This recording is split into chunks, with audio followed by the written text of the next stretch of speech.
அரசியல் சொந்தங்களுக்கு வணக்கம். வணக்கம் வணக்கம் வணக்கம். எப்படியோ விஜய் சார் வந்து சிஎம் பொறுப்பெடுத்து 2ஆம் நாள் கடந்துட்டாரு. எப்படியோ சிஎம் பொறுப்பெடுத்து எம்எல்ஏவா பொறுப்பெடுத்து ஒரு நாள் கடந்துட்டாரு. 2 நாள் வெற்றிகரமா முடிச்சா இல்லையா? இந்த 2ஆம் நாள் எதுனா சிறப்பா எதனா சம்பவம் பண்ணு பார்த்தா மிக சிறப்பா ஒரு நல்ல ஒரு சம்பவம் பண்ணிருக்காரு. சரியான சம்பவமா பண்ணிருக்கிற எல்லாரையும் போய் பாத்துட்டாரு. யாரும் விட்டு வைக்கல. எல்லாரும் போய் நம்ம முதலமைச்சர் இன்னொரு முதலமைச்சர் இருந்தார்ல ஸ்டாலின் ஐயா, அவர் முதற்கொண்டு சிஎம் முதற்கொண்டு எல்லாருமே போய் நேரில் மணி ஐயா முதற்கொண்டு வைகோ ஐயா முதற்கொண்டு எல்லாரும் போய் பார்த்துட்டு எடப்பாடி பழனிசாமி ஐயா மட்டும் கொஞ்சம் பாக்கல. ஏற்கனவே அமிர்தம் நடந்துட்டு இருக்குது. எதுக்கு நாம வேற போய் பார்த்து சட்டமன்ற உறுப்பினர் குழுவோட தலைவர் யாரு அப்படின்ற ஒரு போட்டி அங்க அதிகமா இருக்கிறது. 47 எம்எல்ஏ சட்டமன்றத்துக்கு வரும்போது பதவி ஏற்கிறதுக்கு வரும்போதே பாத்தீங்கன்னா 2 பிரிவா வராங்க. வேலுமணி தலைமை ஒருத்தரும் ஐயா இபிஎஸ் தலைமையில ஒரு 10 பேரும் வராங்க. சரி, 2 பாதி பாதியா இருந்தா கூட ஏதோ தனித்தனியா இருக்கலாம். இங்க ஒரு 10 பேரும் அங்க ஒரு 30 பேரும் 30 அப்படின்னு நிக்குது. அதனால அது கஷ்டமா இருக்கு. அதனால விஜய் சார் வந்து யோசிச்சாரு, ஓஹோ ஏற்கனவே எரிஞ்சிட்டு இருக்குது, நாம முதற்கொண்டு போய் இன்னும் எரிக்க வேண்டாம் அப்படின்னு அந்த பக்கம் போறதுக்காக அழைப்பு கொடுத்திருக்காங்க. ஆனா போகாம இது ஒரு சின்ன தடை ஏற்பட்டு. இது வந்து பாத்தீங்கன்னா இந்த அரசியல் நாகரிகத்தை வந்து எல்லாருமே பாராட்டுறாங்க.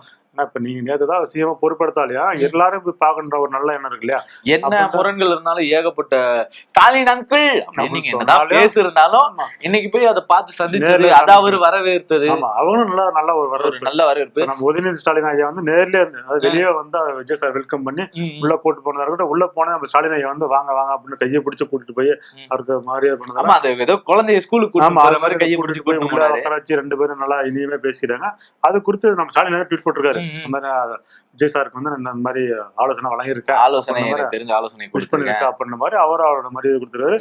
உதயநிதி ஸ்டாலின் ஐயா வந்து புக் கொடுத்துருக்காரு. ஆமா, களத்தில் கருப்பு சிவப்பு அப்படின்னு சொல்லி ஒரு புத்தகம் வந்து பரிசா கொடுத்திருக்காரு. திராவிட கழகத்தோடைய அந்த வரலாறு சிறப்பு அதெல்லாம் பத்தி ஒரு புக்கு, அந்த புக்கை கொடுத்திருக்காரு. இதெல்லாம் பார்த்தோன்னே விஜய் சார் அங்கேயே நிகழ்ச்சி போயிட்டாரு. ரொம்ப சந்தோஷமாயிட்டாரு. ஏன்னா இது வந்து தமிழ்நாட்டு ஒரு பரபரப்பா இருந்துச்சு. வந்து முதலமைச்சர் வந்து முன்னாள் முதலமைச்சர் பார்க்க போறாங்க, இந்த கடை எப்படி இருக்க போகுது அப்படின்னு எல்லாம் பரபரப்பா எல்லாருக்கும் போயிட்டாங்க. ஸ்டாலின் வீட்டுக்கு போயிட்டாங்க.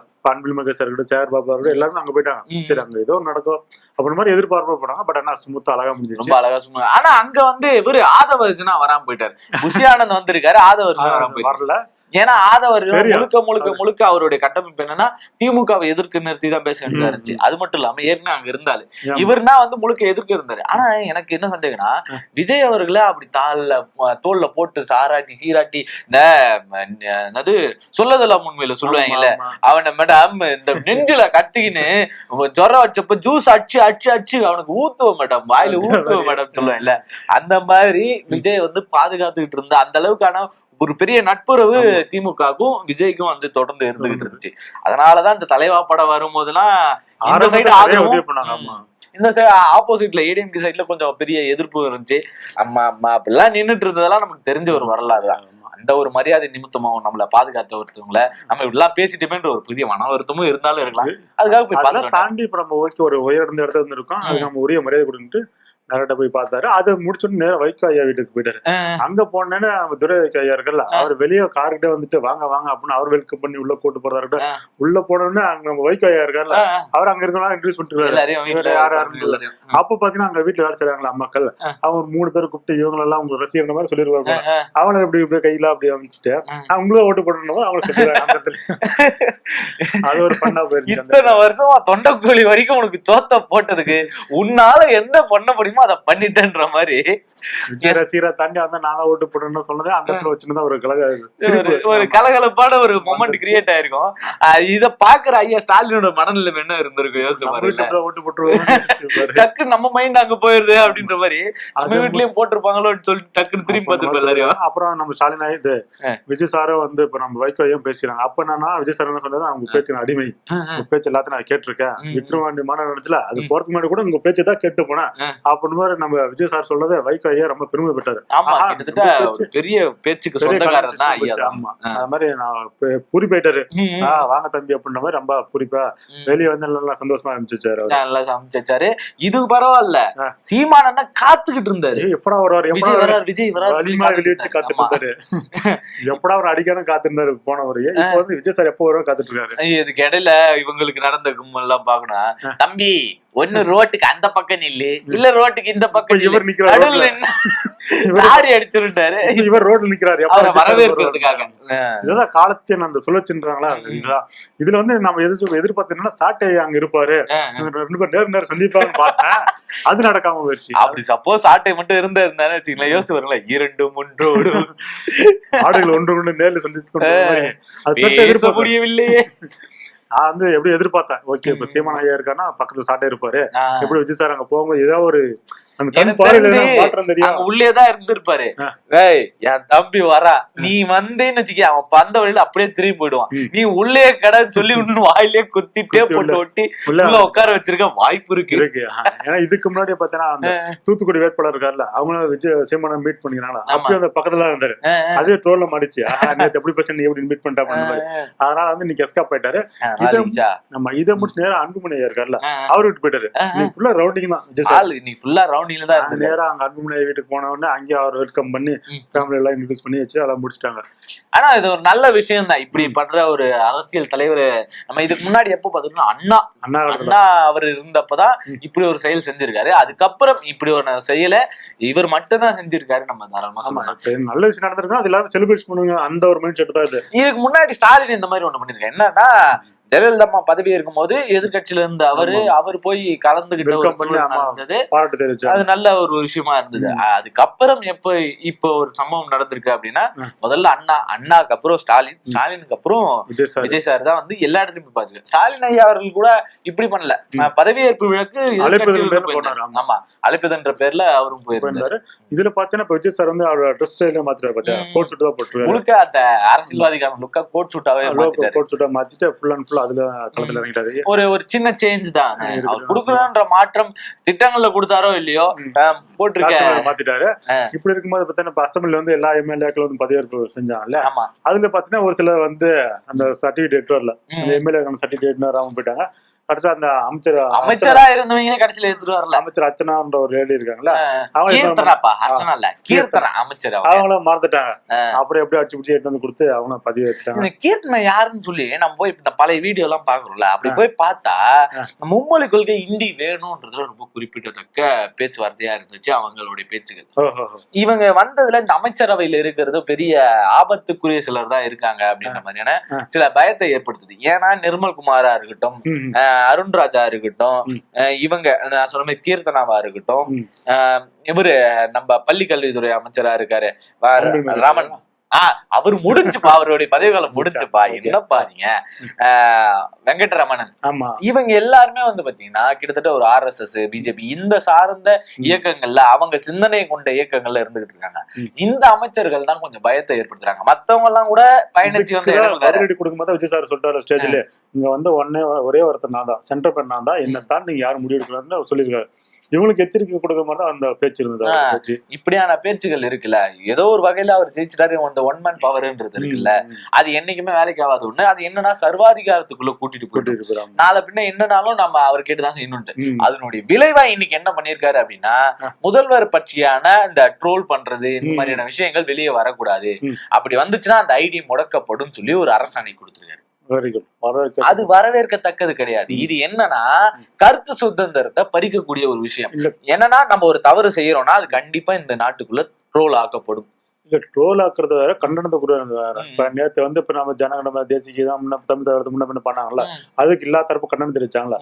இது வந்து ஆரோக்கியமான விஷயம். அன்னைக்கு எனக்கு தப்பு பண்ணிருக்கேன், அதுக்கு எதிர்ப்பு தெரிவிக்கிறேன், கண்டனம் தெரிவிக்கிறேன். அதுதானே ட்ரோல்ன்றது, அது வேற கட்டம். இப்ப ட்ரோல்னு ஒரு விஷயம் இல்லைன்னு வச்சுக்கீங்களா, விஜய் அவர்கள் சிஎம்ஏ ஆயிருக்க முடியாது. அது உண்மைதான். அப்ப இங்க கருத்து சுதந்திரம்ன்ற ஒரு விஷயம் இருக்குல்ல, ஒரு கருத்தை எப்படி வேணாலும் தெரிவிக்கலாம்.